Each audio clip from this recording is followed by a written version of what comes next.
Mtazamaji, maelfu ya Wakenya wameweza kuingia kwenye mitandao ya kijamii wakiomba Francis Ogolla pamoja na kikosi cha KDF kuweza kumtumbua William Samoei Ruto mamlakani kwa kile ambacho wanasema kwamba ameweza kuwanyanyasa Wakenya, ameweza kuongezea cost of living, akaweza kuongezea ushuru ukipenda taxes, kama vile akaweza kuongeza VAT ya mafuta kutoka 8% hadi 16%. Wakenya hao wanasema kwamba wakiwa kama wataendelea na Bwana Ruto kama rais kwa miaka 5 ijayo, ili waweze kuingia kwenye uchaguzi kuweza kumchagua rais mwingine, itakuwa wameweza kupitia manyanyaso kama vile Sodoma na Gomora.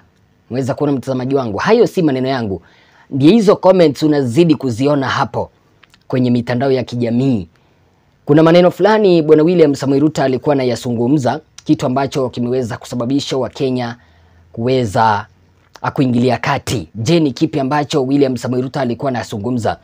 Na William Samoei Ruto alikuwa anatumia sarcasm kuaddress taifa la Russia, na taifa hilo la Russia limeweza kureply. Je, wameweza kureply vipi?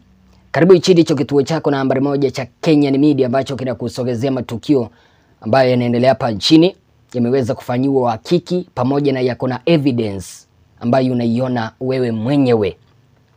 Tafadhali nakuomba uweze kuchukua sekunde yako moja uweze kupiga subscription.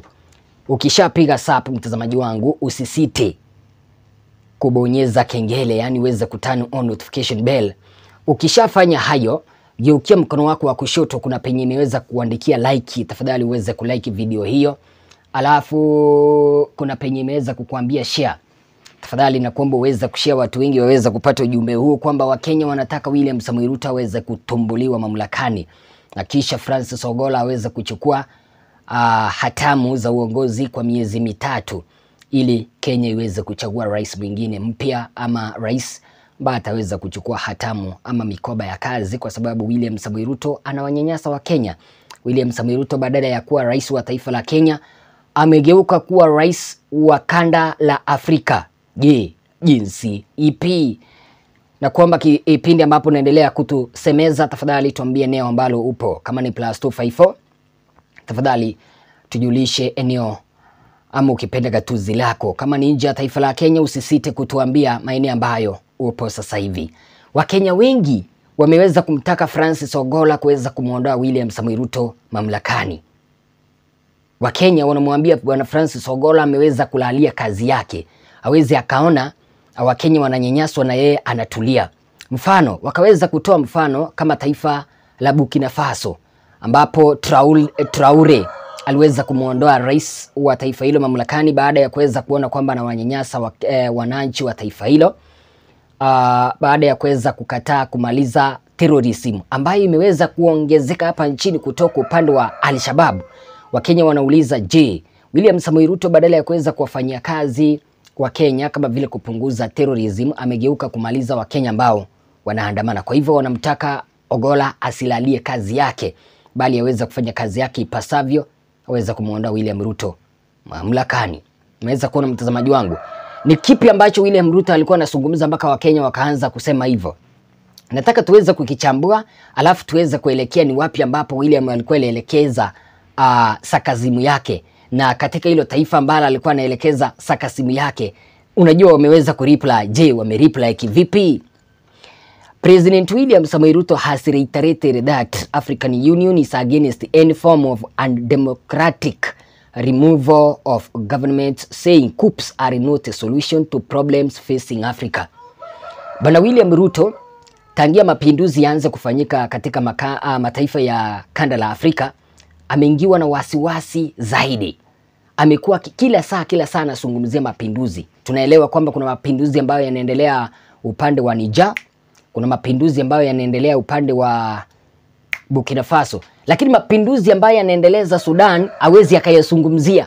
Unajua yeye ndiye anachochea vita upande wa Sudan, na anataka rafiki yake aweze kumtumbua rais wa Sudan yule ambaye hawaelewani, lakini hilo taifa hawezi akazungumzia kabisa. Umeelewa mtazamaji wangu? Lakini penye wananchi wameweza kuchoka na maafisa wa polisi wamechoka, na kutoa rais wa mataifa hayo mamlakani, William Samoei Ruto anaingilia kati. Na sasa hivi anasema eti kwamba kumuondoa rais mamlakani ni kinyume na sheria, na yeye ndiye anachochea vita upande wa Sudan. The president spoke on Thursday at the start of his 2-day state visit to Mozambique, where he held bilateral talks with his host Filipe Nyusi and attended the launch of Kenya-Mozambique Joint Trade Committee.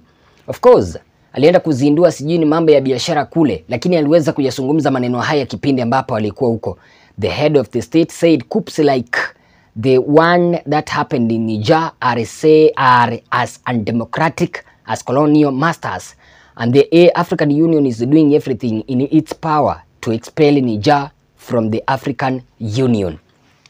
Unajua, yeye anataka kusema eti kwamba, unajua, nashangaa kwani William Ruto siku hizi amekuwa msemaji wa African Union.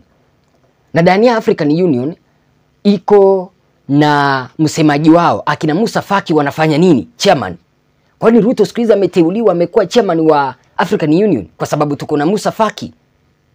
Anasema eti kwamba wanataka kufanya kila juhudi kuweza kufukuza Niger kutoka African Union, kwa sababu iwapo wataweza kuacha taifa hilo, mataifa mengine yataona kwamba mambo ya coups, mambo ya mapinduzi ni bora.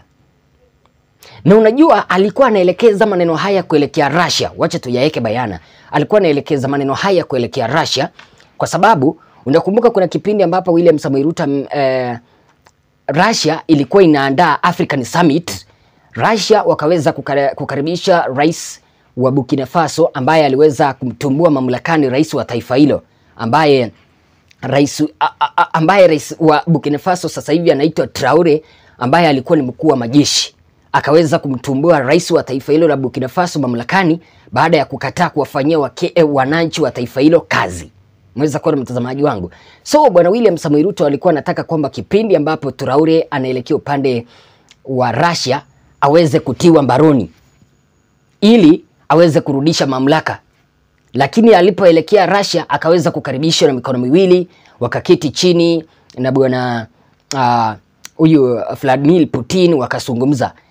Kesho yake William Ruto akaweza kutuma barua kutoka hapa nchini Kenya kuelekea Russia akisomea Russia eti kwamba nyinyi ndio mna support mambo ya mapinduzi katika kanda la Afrika. Ndio nauliza, William Samoei Ruto amekuwa msemaji wa kanda la Afrika. Sasa hivi unasikia wapo njiani kuweza kuexpel Niger from African Union. Kwani sasa yeye ndiye amekuwa chairman wa African Union. Musa Faki ameacha kazi yake. William Samoei Ruto ameacha kuwafanyia Wakenya kazi, amegeukia mambo ya African Union. Anazungumzia kila mahali anaenda, anazungumzia mambo ya coups kwa sababu amegundua huenda ikawa ndiye yeye next. Kumbuka kwamba Russia ni rafiki wa Sudan. Sudan, rais ambaye yupo mamlakani ni rafiki wa Russia. Na yule rafiki wa Russia hata sikia vizuri, ama president wa Russia hata sikia vizuri kipindi ambapo William Samoei Ruto ana support mapinduzi upande wa Sudan. Mweza kunielewa mtazamaji wangu? Na ndio maana anataka kupiganisha taifa la Sudan na taifa la Kenya ili uhusiano uweze kukatika. Nakumbuka kwamba waliweza kupewa mbolea hivi juzi, lakini William Samoei Ruto akaamua kuuzia wa Kenya. Mweza kuona mtazamaji wangu? So kuna ujumbe fulani ambao ameweza kutoa hapa kuelekea Russia. Alikuwa anatumia sarcasm, lakini Russia imeweza kugundua kwamba wao ndio walikuwa wanazungumzia na wameweza kureply. Mweza kuona mtazamaji wangu? Kipindi ambapo bwana William Samoei Ruto alikuwa upande wa Mozambique, aliweza kuzungumza akiwa anatumia sarcasm akisema kwamba mambo ya neocolonialism iliisha kitambo. Anasema anamaanisha nini neocolonialism? Anamaanisha hivi, ule wakati ambapo mataifa ya Afrika walikuwa wanaamuriwa, yani kuna yule mtu ambaye anaamua kufanya kitu on your behalf. Mweza kuona mtazamaji wangu? Kitu ambacho uliweza kuona akisema eti kwamba Russia ndiye ina sponsor mapinduzi ya Afrika. Sasa yani anamaanisha kwamba Russia ndiye inaleta neocolonialism Afrika. Mweza kuona mtazamaji wangu? Na Russia imeweza kuamua kumjibu. Sikiliza kwanza kile ambacho William Samoei Ruto aliweza kuzungumza upande wa Mozambique, alafu niweze kukusomea ujumbe ambao Russia imeweza kujibu kuelekea kwa bwana Ruto. away and we broke the chains of colonialism in our continent. And we broke the chains of colonialism because they were imposed on us without our will, without our wish. They were undemocratic. They were not participatory. They were against the majority will of the people of our continents, whether it is the Portuguese here in Mozambique or the British in Kenya. These were wills that were imposed on our people without their consent. Our position is that undemocratic, unconstitutional imposition of the will of any government of whatever nature on the people without their consent is wrong, the same way colonialism was wrong. And that Africa can only proceed into the future if we allow the people of our countries and of our continent to determine their destiny and to choose their leaders in democratic means, using democratic means. The way you do here in Mozambique, and the way we do in Kenya, and the way it is done in many parts of our continent. And therefore, as a union, in the Africa Union, we are against any undemocratic removal of any government. Coups are not a panacea. They are not a solution to the challenges that we have as a continent. They are as undemocratic as the colonial masters. And we are taking a very firm position as nations, as the Africa Union. Any undemocratic removal of any government immediately earns the expulsion from the Africa Union. They cease to be members of the Africa Union. And as I said, ECOWAS, which is part of the building blocks of the Africa Union, is handling the case, for example, in Niger. IGAD is handling the case in Sudan, because we believe that we should be able to provide a solution as leaders in this continent on matters that concern all our countries. We are all informed that today there is a meeting of ECOWAS. Nadhani kwamba mtazamaji wangu ushapata ujumbe kuelekea mbele si wa muhimu vile. Yani anasema kwamba okay, in short, wacha nikuchoree hii taswira, kwa sababu alikuwa anatumia mambo ya sarcasm. Kwa sababu aliweza kusema tu kwamba Russia ndio ina sponsor mapinduzi Afrika. Anaiambia Russia kwamba wananchi wa Afrika wanaweza wakachagua marais wao, wala sio eti kuweza kuchaguliwa na viongozi kutoka kwa makanda mengine ama kutoka kwa mataifa mengine. Kitu hicho hakikuweza kupita hata risali moja. Mweza kuona mtazamaji wangu, kitu hicho hakikuweza kupita hata risali moja. Russian Embassy in Kenya ikakuja ikaandika upande wa Twitter wakiuliza swali taifa la Kenya, na pamoja na kuweza kuwauliza wananchi waweze kuwaelezea. Russian Embassy in Kenya waliweza kuuliza hivi: what does it mean to be truly independent? Mesikia? Hapo sasa nadhani kwamba Russia inataka kuleta mpaka masuala ya kuweza kuwapea mbolea. Kipindi ambapo taifa linakaa independent, linajisimamia kila kitu. Hakuna kuomba loan, hakuna kupewa msaada, hakuna kwenda kuomba masuala ya digital jobs in other countries. Is the chain of colonialism stroke new colonialism in Africa really broken? What is democracy? Is democracy a universal term? Share your views in comments section. Kumbuka kwamba walienda waka retweet comment ya Bwana Ruto ama post ya Bwana Ruto upande wa Twitter, ambapo William Ruto alikuwa amesema kwamba we broke the chain of colonialism in our continent. Nadhani kwamba nilikuwa nimekuchorea taswira kwamba William Ruto hapo awali alikuwa amesema kwamba taifa la Russia ndilo lina sponsor mapinduzi Afrika. In short, alikuwa anawasomea kupitia kwa mfumo wa sarcasm, akiwaambia kwamba waachane kabisa na mataifa ya Afrika, wanaweza kujiamulia na kuweza kujichagulia viongozi ambao wanaweza kuwaongoza. Umeweza kuona mtazamaji wangu, kitu hicho kimeweza kuwaguza Wakenya zaidi na kuweza kuuliza mbona Bwana William Samoei Ruto anajitetea kabisa.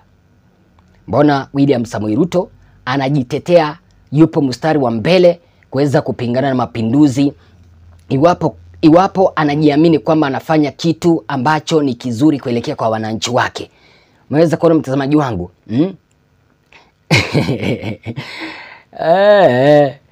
Okay.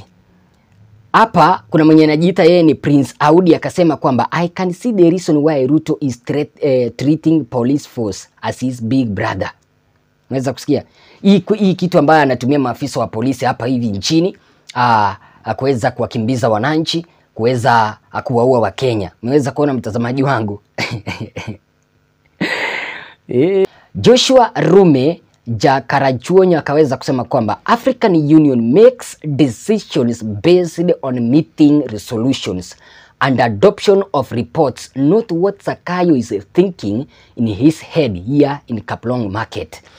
Yani ni short, huyu anasema kwamba muungano wa African Union, ama ukipenda muungano wa African Union, huwa wanaleta jawabu baada ya kuketi chini na kuweza kuzungumza, na wapo na viongozi wao. Sio kile kitu ambacho Bwana Ruto anasema kwamba wanataka kuexpel Niger from African Union kwa sababu wameweza kufanya mapinduzi. Abbas Jamegei Colvin akaweza kusema kwamba kiherehere hadi kwa wenyewe kitawaramba siku moja. Umeweza kuona mtazamaji wangu, mpaka watu wanashangaa kwani ameweza kuchukua mambo yake ya hapa nchini kuelekea taifa la kigeni. Umeweza kuona mtazamaji wangu? Sikiliza huyu, nataka uone hapo hivyo. Huyu anaitwa Jan Swarin Obed akaweza kusema kwamba Ruto hana chenye anaweza fanya. Sudan karibu alinyamazishwa, huku mbali ndo ataweza hata hapa asifikirie ameweza kila kitu. It's a warning to any leader who is not for his countrymen but selfish interest. Alafu akaweza, kuna Boni akaweza kusema kwamba Sudani na Russia wanakufanyia warm up. Mweza kuona mtazamaji? Steven Onyanga akaweza kusema kwamba next ni wewe bwana, tumechoka. Nadhani alikuwa anaandika kwamba tumechoka. Whoever is thinking is the next victim. Umeweza kuona mtazamaji wangu? Ndio maana nakwambia kwamba Wakenya wameweza kumuomba Bwana Francis Ogolla kuweza kufanya kile kitu. Je, mawazo yako ni yipi baada ya Bwana William Samoei Ruto kuendeleza machambo yake kuelekea upande wa Russia, kuambia kwamba waachane na mambo ya neocolonialism upande wa Afrika? Sema nasi na rejea na mengi zaidi. Jina langu nafahamika kama Mr. Igoit.